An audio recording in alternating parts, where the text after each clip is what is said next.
Perkenalkan, nama saya Ade Nurani Esum.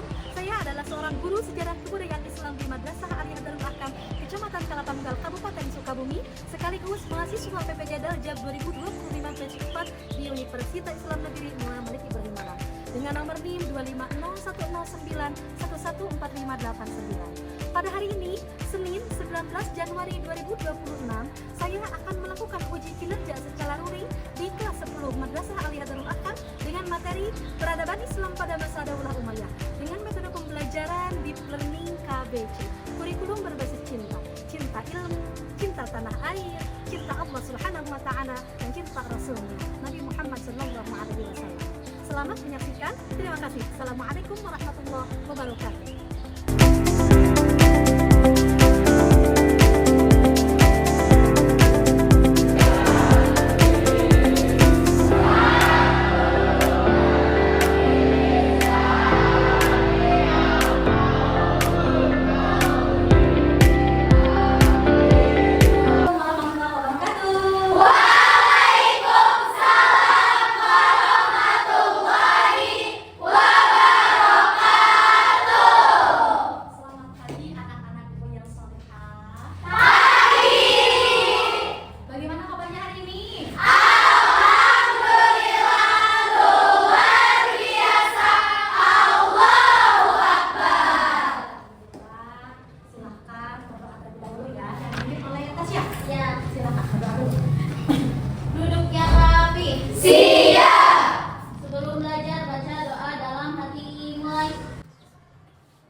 Semangat kalian, biar tidak ngantuk, biar tetap fokus pada pembelajaran.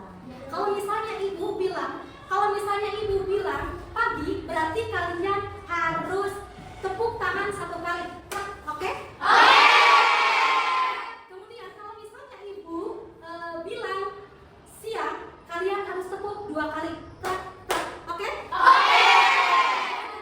Ketika ibu bilang sore, berarti kalian harus tepuk tangan 3 kali. Terakhir, ketika ibu bilang malam, berarti kalian harus senyap. Oke? Sekarang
peristiwa takhir. Dan yang ketiga, peserta didik mampu menjelaskan amun zaman.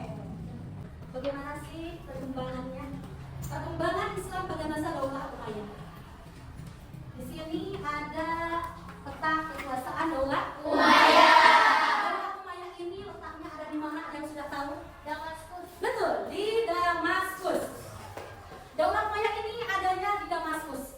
Yang mana Damaskus ini letaknya masih sama atau masih dekat dengan kota Baghdad. Kelihatan? Kelihatan. Ini adalah kota Damaskus. Sedangkan ini kota Baghdad. Ketika berbicara tentang Damaskus, berarti Islam itu dipimpin oleh Daulah Umayyah waktu di tempatnya di Damaskus. Kenapa berdekatan dengan Baghdad? Karena Baghdad adalah nanti-nantinya yang akan meneruskan Islam dipimpin oleh Bani Abbasiyah.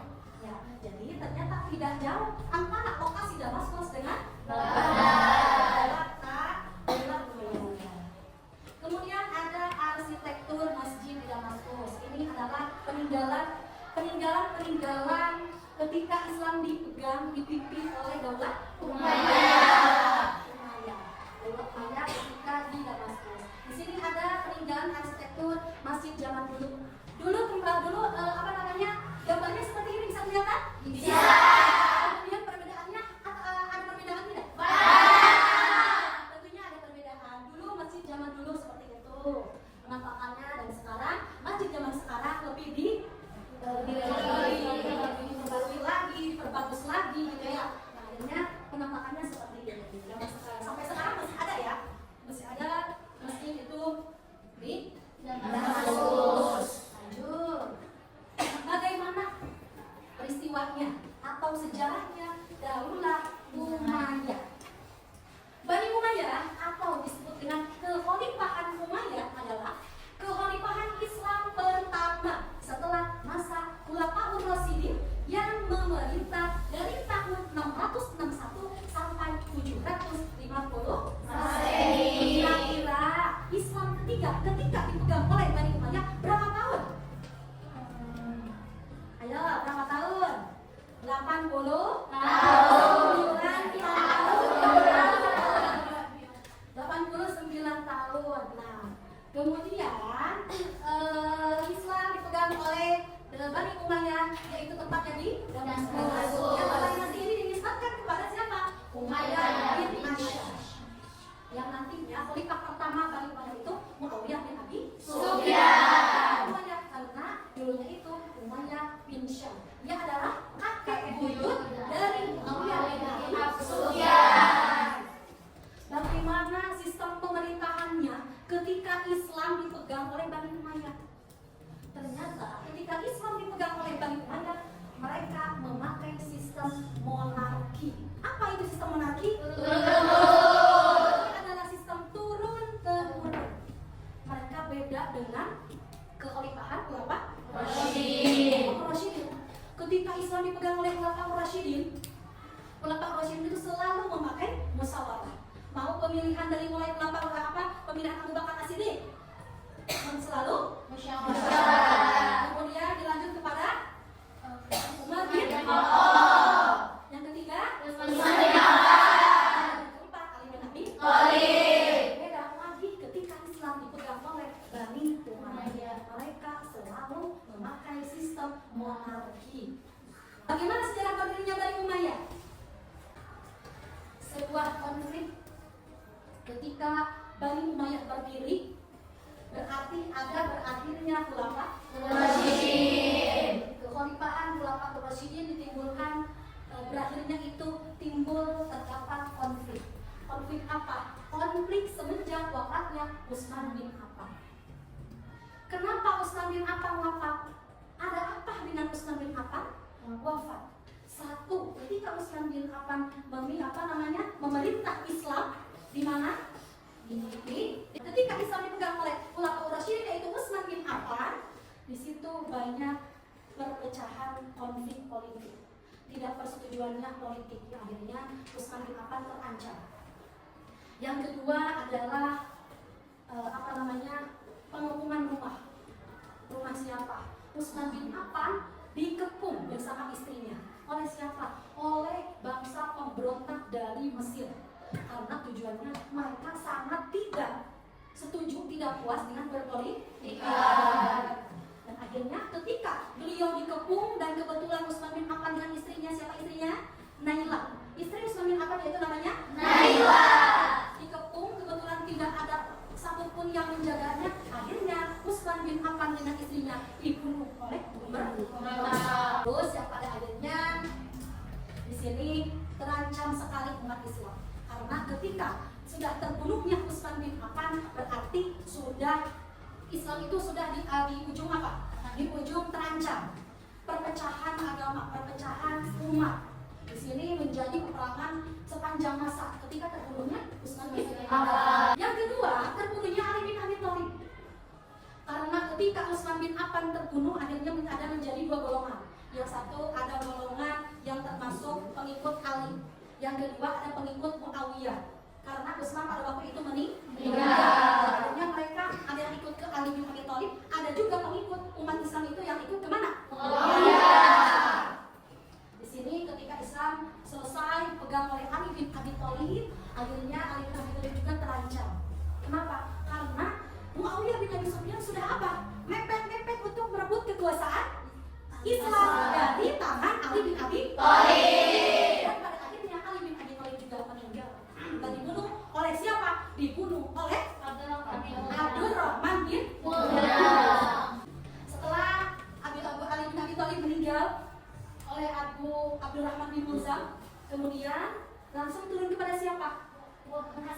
Nah, tidak dulu turun kepada Muawiyah bin Abi Sufyan, tapi turun dulu kepada siapa? Hasan. Siapa Hasan? Namanya Ali bin Abi Thalib. Dengan siapa? Siti Fatimah. Siapa Siti Fatimah?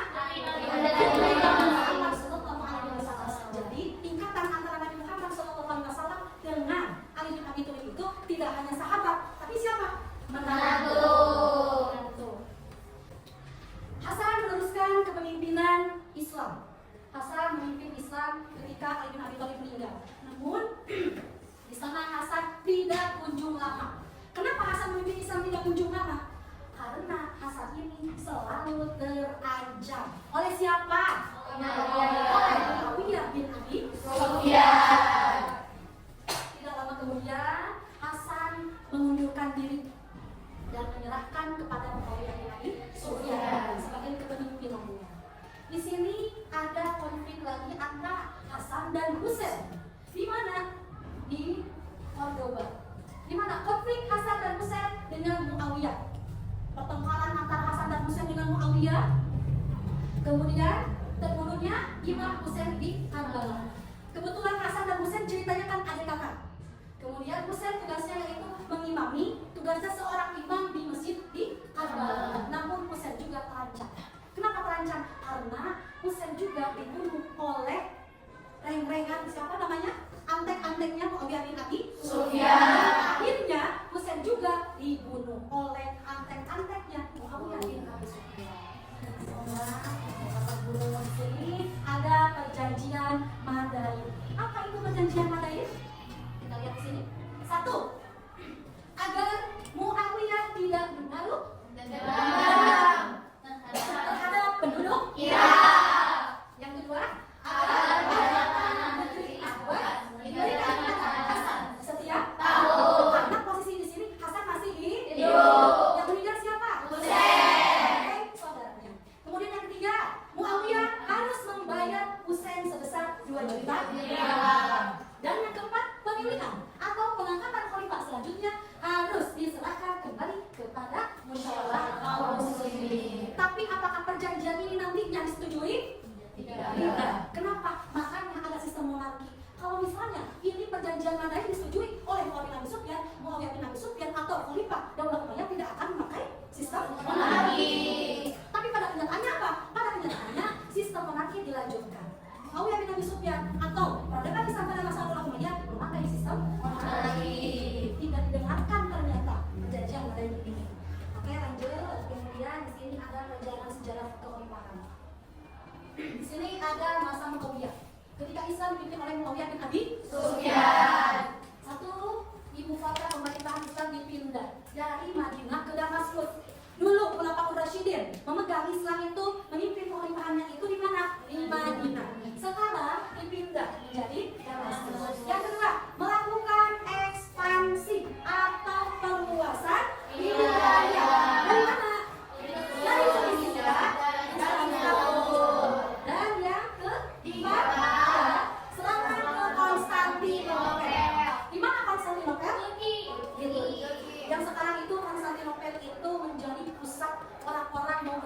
sana karena tempat Konstantinopel atau Persia ini menjadi salah satu tempat selain daripada wisatawan, kemudian kulinerannya gitu.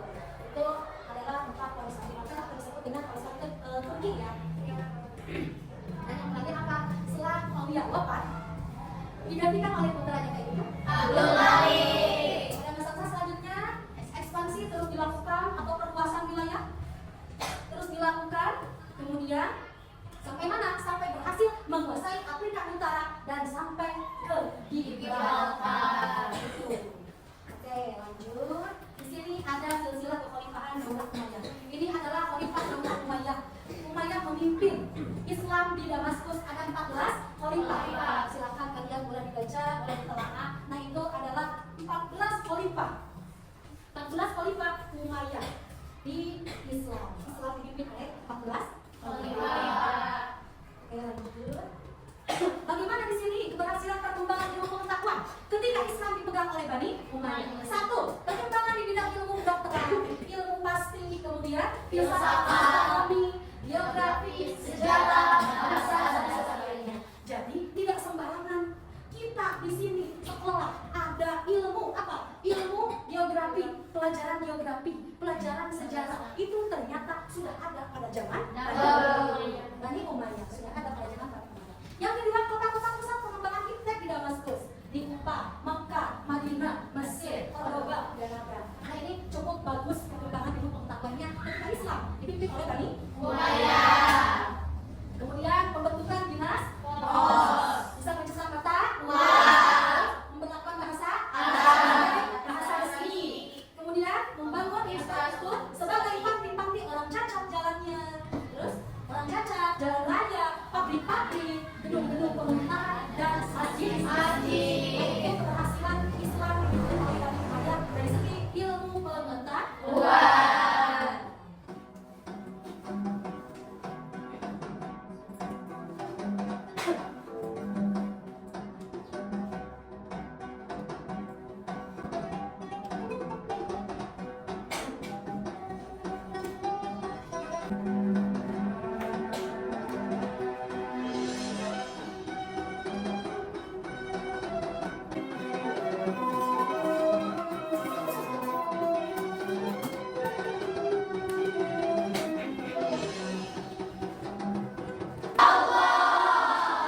Dari materi yang tadi jelaskan bisa dipahami? Insya Allah. Kemudian kalian barusan menonton bisa dipahami juga? Insya Allah. Kalau memang sudah dipahami, kita bikin sebuah kelompok ya. Kita bikin 3 kelompok, coba 3 kelompok. Yuk, 3 kelompok. Ini kelompok 1, ini kelompok 2, dan ini kelompok 3. Kita atur dulu. Atur sini kelompok.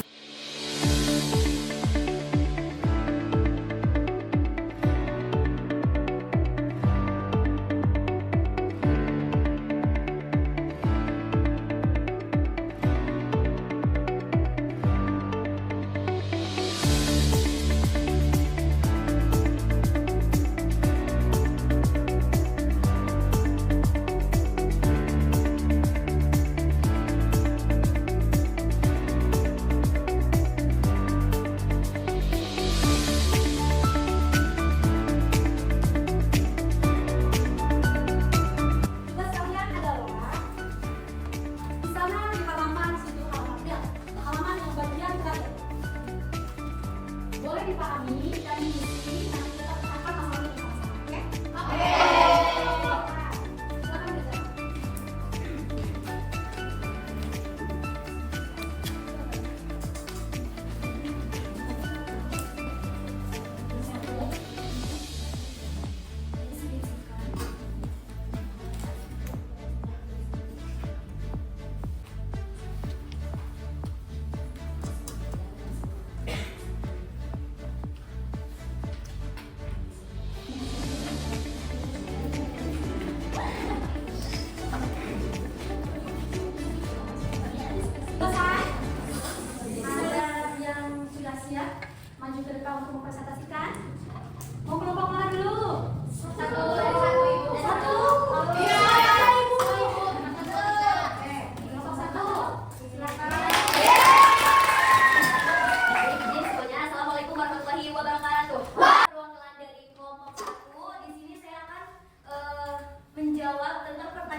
Nah, di sana ada peristiwa penyerahan jabatan yang disebut peristiwa Aumul Jamaah atau tahun persatuan yang terjadi pada Rabiul Akhir tahun 41 Hijriah atau 661 Masehi.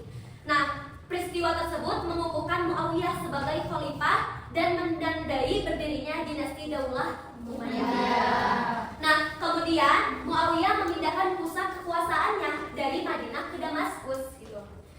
Daulah Umayyah berkuasa selama 90 tahun dari tahun 41 hingga 132 Hijriah. Nah, setelah dipimpin Muawiyah terjadi perubahan dalam sistem pemerintahan, yaitu dari yang asalnya sistem pemerintahannya demokrasi menjadi sistem monarki. Ada yang tahu sistem monarki apa? Sistem turun-menurun. Di sini saya akan menjelaskan tentang silsilah Khalifah Daulah Umayyah. Jadi pada saat pemerintahan Daulah Umayyah semua sistem dirubah menjadi sistem monarki turun-temurun. Sistem monarki itu adalah raja penguasa tunggal yang wajib ditaati oleh seluruh rakyat, memiliki hak penuh untuk menentukan dan melaksanakan suatu ketetapan hukum sesuai dengan kemauan sendiri. Nah, rakyat itu berfungsi sebagai pembantunya saja, pembantu si pemimpin tersebut yang harus dimuliakan dan dimakmurkan. Di sini adalah nama-nama Khalifah Daulah Umayyah. Ada yang tahu berapa jumlahnya? Ada 14. Yang pertama ada Muawiyah bin Abu Sufyan, Yazid bin Muawiyah, Muawiyah bin Yazid, Marwan bin Hakam, Abdul Malik bin Marwan, Al-Walid bin Abdul Malik, Sulaiman bin Abdul Malik, Umar bin Abdul Aziz, Yazid bin Abdul Malik, Hisham bin Abdul Malik, Al-Walid bin Yazid, Yazid bin Al-Walid, Ibrahim bin Al-Malik, Marwan bin Muhammad. Oke, itu nama-nama ke-14 dari Khalifah Daulah Umayyah gitu. Dapat dipahami? Mungkin hanya itu yang dapat saya sampaikan. Kurang dan lebihnya mohon dimaafkan. Terima kasih atas segala perhatian. Wassalamualaikum warahmatullahi wabarakatuh. Temannya untuk mempresentasikan poin yang dipilihnya. Silakan. Assalamualaikum warahmatullahi wabarakatuh. Pertanyaan yang pertama yaitu deskripsikan sejarah berdirinya Daulah Umayyah di Damaskus. Jadi gimana ya? Jadi sejarah berdirinya Daulah Umayyah ini berawal dari konflik-konflik yang terjadi saat wafatnya Utsman bin Affan. Nah, setelah wafatnya Utsman bin Affan kan dibunuh sama pemberontak yang dari Mesir. Iya. Terus terus habis konflik itu kan banyak yang terjadi konflik lah. Setelah Utsman bin Affan meninggal tuh sampai dipimpin sama Ali bin Abi Thalib pun di situ pun masih banyak konflik yang terjadi. Dan juga Muawiyah ngedesak siapa? Ali bin Abi Thalib buat mengadili, bukan mengadili apa ya? Mengadili Ya, terancam. sama Muawiyah bin Abu Sufyan. Terus di masa Ali bin Abi Thalib ini juga kan banyak konflik yang terjadi. Terus juga banyak umat Islam yang terpecah belah jadi 3 golongan. Ada golongan Aisyah, golongan Zubair, sama golongan Tolha. Sama ketiga golongan ini Ali bin Abi Thalib sempat perang, tapi alhamdulillah itu udah diselesaikan nih. Terus habis konflik yang itu sama konflik Muawiyah bin Abi Sufyan yang perang Siffin. Ada yang perang Siffin. Terus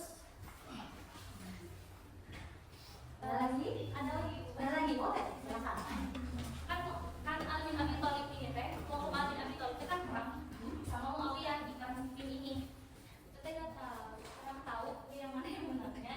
Terus setelah itu ada tahkim, setelah perang itu ada tahkim, dan di perjanjian tahkim itu kelompok Ali bin Abi Thalib dirugikan. Dan kalau di LKS itu kedua kelompoknya juga sama-sama dirugiin gitu. Kerugikan. Setelah itu kan karena hasil dari tahkim ini merugikan, jadinya ada satu golongan yang kecewa banget sama Ali bin Abi Thalib, yaitu golongan Khawarij. Nah, kelompok Khawarij ini pada akhirnya mengutus salah satu orang, yaitu Abdurrahman bin Muljam atau singkatnya Ibnu Muljam, buat membunuh Ali bin Abi Thalib. Nah, setelah Ali bin Abi Thalib terbunuh, pemerintahan pun dikasih ke Hasan bin Ali bin Abi Thalib, yaitu putranya Ali bin Abi Thalib. Di pemerintahan Hasan pun sama terancam kayak Ali bin Abi Thalib. Diancamnya itu sama orang yang sama lagi, sama Muawiyah. Diancamnya nah, setelah di waktu Hasan juga banyak konflik yang terjadi, kayak salah satunya ada perang Karbala, yang mana perang Karbala ini saudara kembar Hasan sendiri, yaitu Husain, meninggal di perang itu, yang ternyata dibunuh sama anek-anekan Muawiyah bin Sufyan. Setelah itu ada lagi sih kalau nggak salah perjanjian Madai. Tapi perjanjian Madai ini tidak disetujui sama Muawiyah, sehingga pada akhirnya dia nggak disetujui lah. Terus kan karena banyak tekanan di pemerintahan Hasan, pada akhirnya Hasan mengundurkan diri. Hasan mengundurkan diri dan memberikan pemerintahannya kepada Muawiyah bin Abi Sufyan, tapi dengan 3 syarat. Syarat pertamanya apa?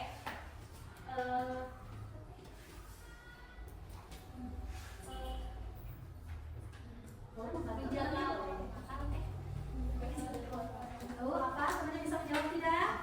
Boleh. Yang pertama, ketika Hasan memberikan pemerintahannya kepada Muawiyah bin Abi Sufyan, memberikan 3 syarat. Syarat yang pertama, menjaga keluarganya agar tidak terancam. Yang kedua apa? Hasan meminta kepada Muawiyah agar menjaga nama baik Ali bin Abi Thalib serta keluarganya. Terus yang ketiga, setelah pemerintahan dipindahkan kepada Muawiyah, Hasan meminta agar pemerintahan setelah Muawiyah wafat, pemerintahan kembali ke umat Islam. Cuman pada akhirnya setelah dipegang sama Muawiyah, pemerintahan itu terkenal. Iya, sama. Sudah? Oke. Apa dulu dong? Boleh dilanjut ke kelompok 3.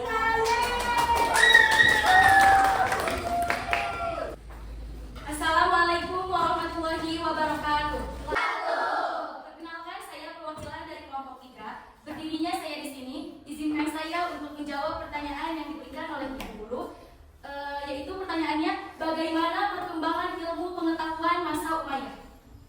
Jawabannya, perkembangan peradaban ilmu dan ilmu pengetahuan Daulah Umayyah di Damaskus, yaitu 1. Bidang ilmu pengetahuan.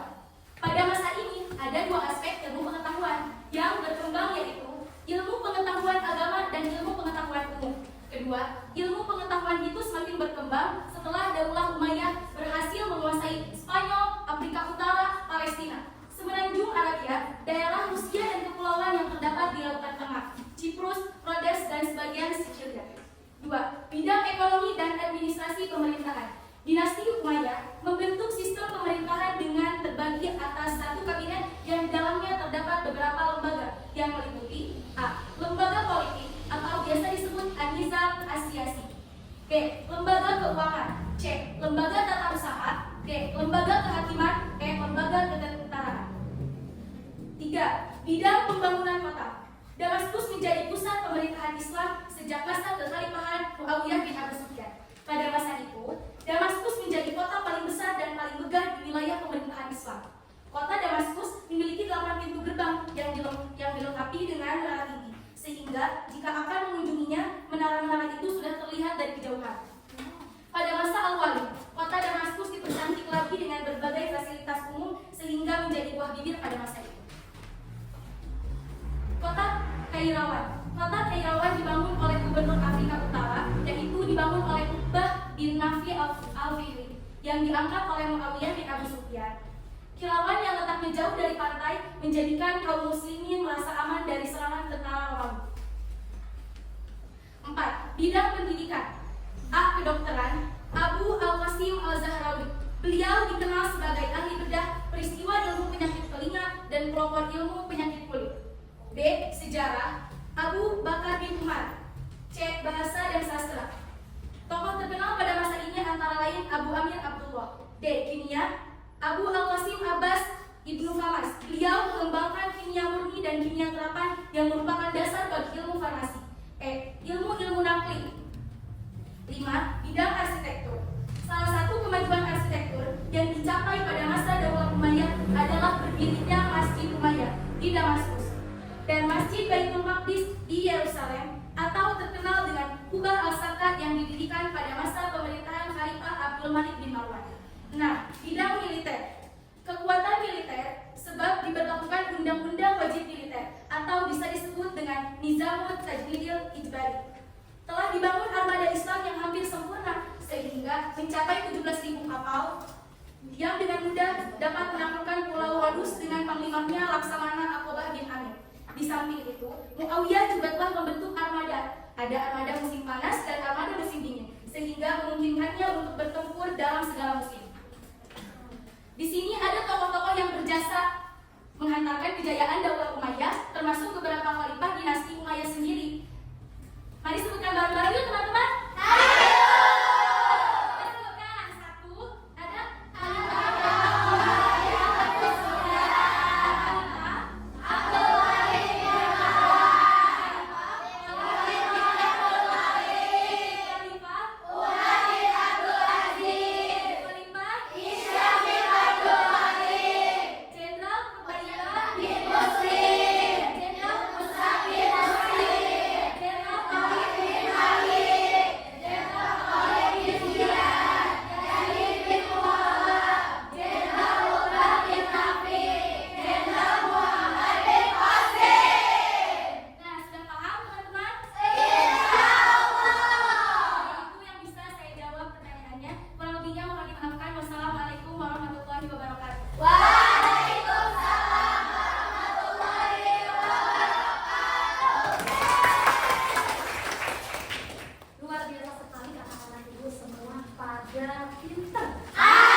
berdiri pada tahun kelompok 2, kira-kira jawabannya berapa? 691. Oke, ada yang mau ditanyakan? Berarti paham semua ya? Bagaimana sih belajar hari ini? Alhamdulillah, kalau memang pembelajaran kita hari ini kalian senang, kalian semangat, ibu sangat bahagia. Pertemuan kita ini ibu simpulkan saja ya. Ibu simpulkan yang mana kita ini membahas tentang peradaban Islam Bani Abbasiyah, Bani Umayyah. Peradaban Islam Bani Umayyah.